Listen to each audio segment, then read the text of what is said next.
రాష్ట్రంలో రాజకీయాలు ఎంత దరిద్రం అంటే మంచిని కూడా చెడుగా చూపెడతాయి.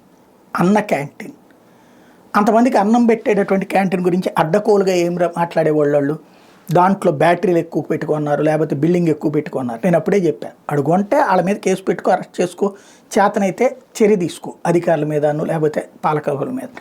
కానీ అన్నం మాత్రం పెట్టడం మానేయద్దు అన్నది. బట్ వాళ్ళు చేయలేదు.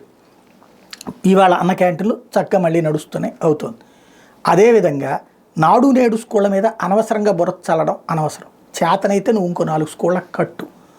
స్కూల్లో ఇన్ఫ్రాస్ట్రక్చర్ మారిందా లేదా అన్నది చూశారు, అందరూ చూశారు. ఒకప్పుడు బల్లలు ఎట్టున్నాయి, ఇది గట్టాక బల్లలు ఎట్టున్నాయి. అంతకుముందు ప్లే గ్రౌండ్ ఎట్టుంది, ఇది గట్టాక ఎట్టుంది. అంతకుముందు టాయిలెట్లు ఎట్టుంది, ఇది గట్టాక ఎట్లుంది. అంతకుముందు వరండా ఎట్లుంది, ఇది గట్టాక ఎట్లుంది.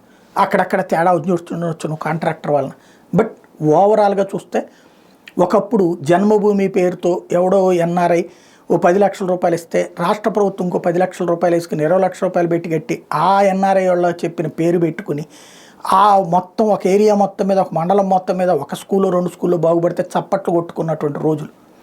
అలాంటిది ఇప్పుడు మొత్తం గవర్నమెంట్ వేలాది స్కూళ్ళు చక్కగా కట్టించింది.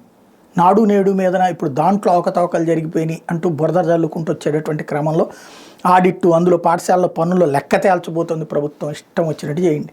అవన్నీ కేవలం ప్రతీకార రాజకీయాలు అవుతాయి తప్పించి చేతనైతే ఇంకో 10 స్కూళ్ళు కట్టించు, అంతకంటే బాగా కట్టించు.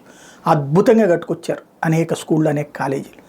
ఇంకా చేతనైతే ఇంకో 100 ఎక్కువ కట్టు, వేగంగా కట్టు. అది కాకుండా స్టోరీలతో దాన్ని బదనాం చేయాలనుకుంటే ఎవరి విచక్షణ కాలం వదిలేయడమే.